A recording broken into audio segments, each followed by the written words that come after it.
Sports Fantasies with Miller and McCarty.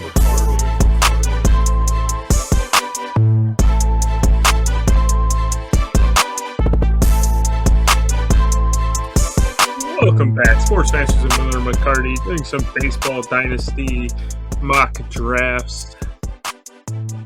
Heading into the center field draft, I believe I'll have the first pick here since you went first with the left fielders. You can correct me if I'm Makes wrong. sense. But I'm typically not. Sounds perfect. That might actually have been my whole goal, was to get the first pick in the center field draft. I already know who you'll take first in the right field draft. So, and of course, the first pick in the center field draft is none other than the 23-year-old from the Seattle Mariners, Julio Rodriguez.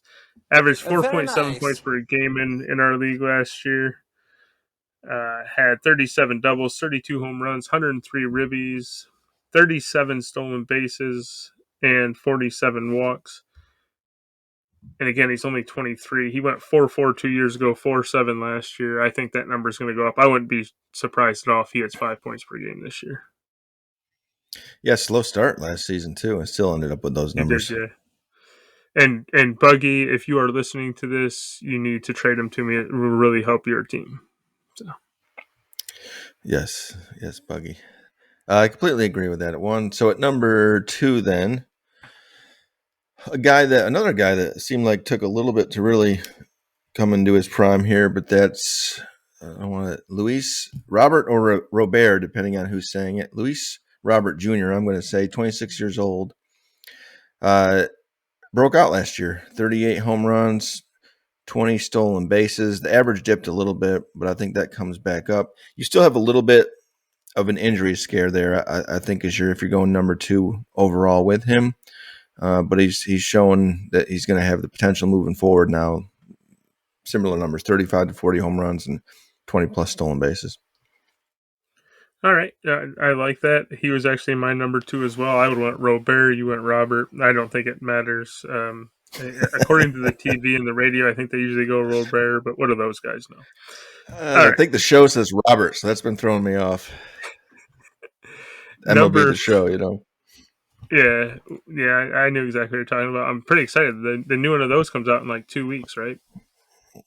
Yeah. 16th or 18th, something. Let's go. Like the 19th, sir. Come on, let's go. Yeah, I wasn't too far off. So the number 3 pick, I am going to go a little bit of a surprise here, I think. Cody Bellinger. He went 4.6 points per game in our league last year. 95 runs, 29 doubles, 26 home runs, 97 ribbies, 20 stolen bases, and 40 walks, hit .307. I believe he found a comfort in Chicago. He's back in Chicago. It sounds like he's going to make it so Pete Crow Armstrong's going to start the year down in AAA because he's back. But I like Bellinger a lot, and I know he's 28, but I think he still has another 6 to 8 prime years left and will be just fine. Yeah, I mean, I gave my breakdown of Bellinger in our first base rankings because he's going to be an everyday first baseman, but that's okay. You know my thoughts on Bellinger. Like you said, you can get an MVP or you can get like a 2.5 guy. There's no telling with Bellinger. But I did agree when I gave my breakdown that I do think he sees similar type of production in Chicago. Not as much of a fall off, but he still scares me too high to put him there. And that's fine. I am the one here that takes the risks. I know. That's fine. My number 3, but number 4 on our draft here is going to be the 22-year-old from Atlanta, Michael Harris II. I don't think he's never going to be a guy that's giving you J-Rod numbers for sure. Doesn't have that power, more of a speed. But first 2 years, he's been a 20-20 guy.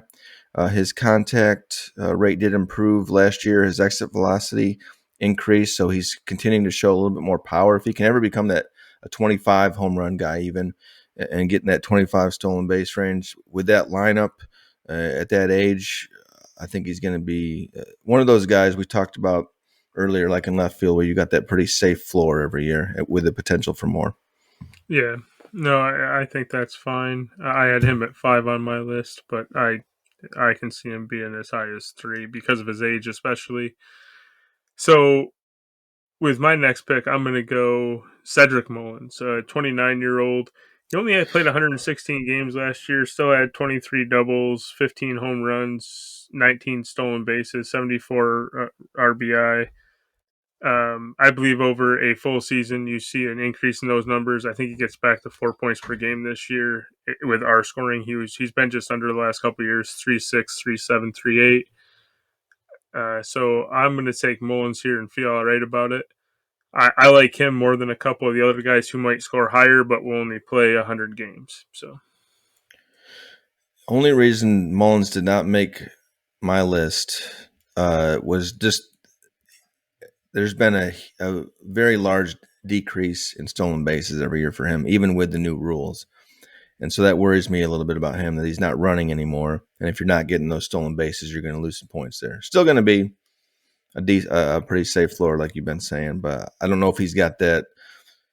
3 years ago, he's a guy that could put you in that elite range, and I don't think he's there anymore with the lack of speed or the lack of stolen base attempts. He went 30 stolen bases 3 years ago, 34 2 years ago, and 19 last year. So, I mean, he fell off about 15 stolen bases, but he also played 40 less games last year.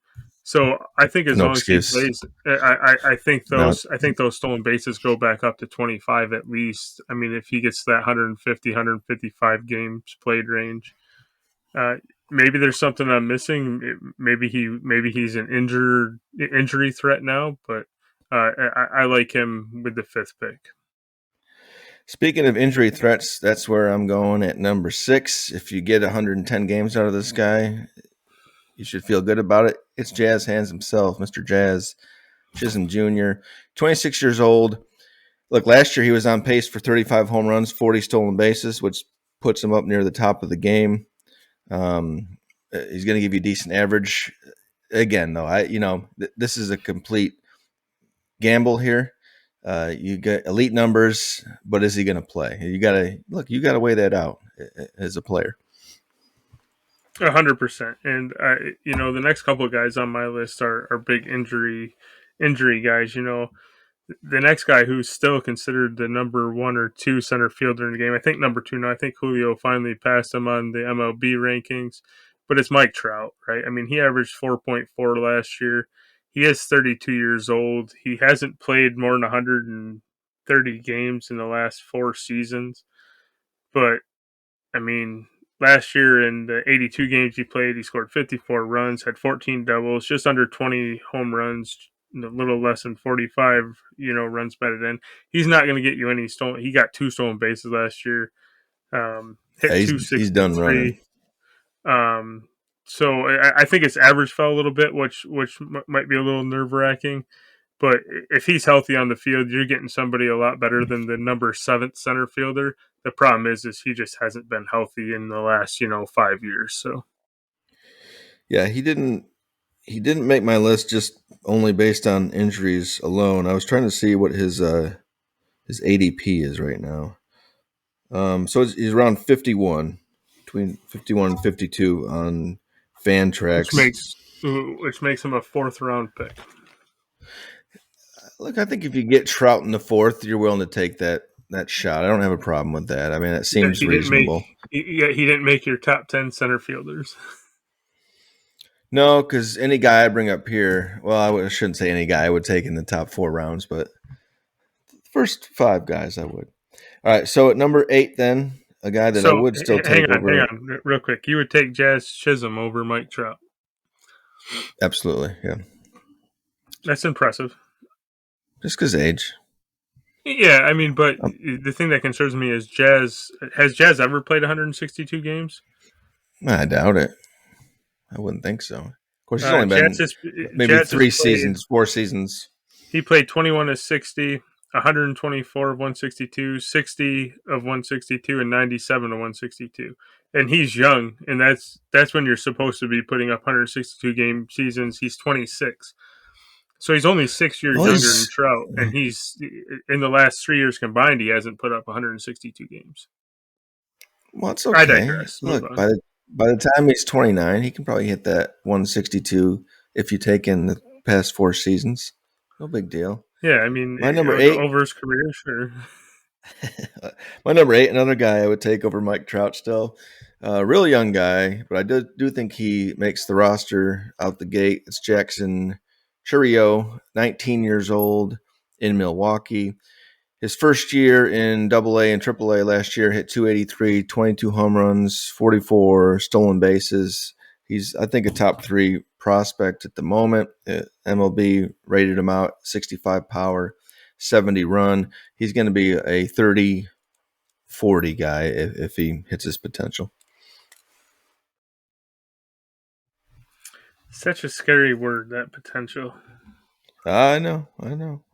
Not saying it's not. All right.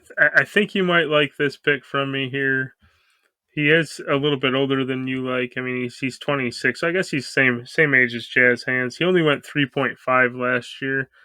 He is an LA Dodger, though. Played 151 games, had 86 runs, 16 doubles, 23 home runs, 70 RBI, 16 stolen bases, and that is the one and only James Outman.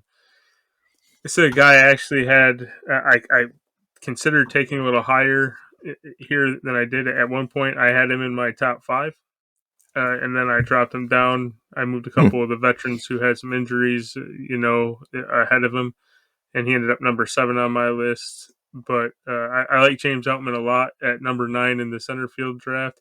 I would definitely take Outman over Chisholm at this point.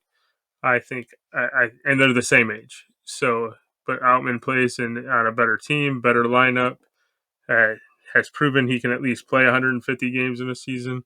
So, I like James Outman quite a bit. Look, I can't hate that pick. I didn't have him on my list, but I can see why he would be on there. So, to round this out at pick 10, I've got 2 guys on here. I'm going to go with a guy you talked about earlier, and I had Bellinger 1 ahead of this guy, and right behind him, Mr. Pete Crow Armstrong, 21 years old. Only an 11-game sample last year, so not much to go on MLB-wise.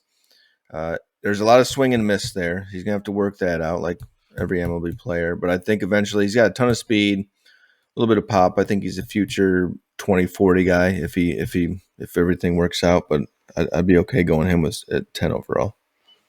Yeah, I like Pete Crow quite a bit. He just missed my list, mostly because I'm not sure where he fits into the Cubs lineup right now. And I don't know, like, I know he'll end up on the MLB roster at some point this year, whether it's injury or depth. But without him having a consistent spot, I think that's going to maybe potentially set him back a little bit. I think if he came out this year and he was playing 150 games, even if he struggled to 3.3, 3.5 in our league, that's going to be a lot more beneficial for him than playing 100 games down and 62 games up and kind of being back and forth. Even if he goes over 4 points per game in those 60 games, it's so hard. Those 60-game samples can really fool you. I mean, I go back to Hunter Renfroe when he was a rookie, and he went 5-2 in his first 60 games. And then everyone wanted him that following year, and I don't think he's been over 3.6 since. So, was there anybody on your list that wasn't mentioned? I've got a couple. I did go one prospect because it would have been my next pick if something didn't work out for me, and it's I believe Washington. James Wood, 21 years old, he strikes out a lot, but he's 6'6". He's going to hit again. We're talking about potential here. I think if he hits his peak, you're talking about a 35 to 40 home run, 20 stolen base kind of guy. So he was kind of my top prospect on the board. And then the other one, it's a wild card to me still, Byron Buxton. I mean, if you can take a late flyer on him, then I'm good with that. But you talk about an injury prone. I mean, he hasn't played more than 90 games since 2017.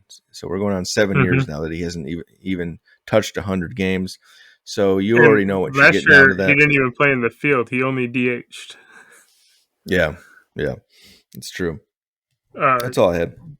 The other 2 guys one prospect and then Brandon Nimmo was a guy I had on my list. He's been pretty consistent the last couple of years. He's consistent.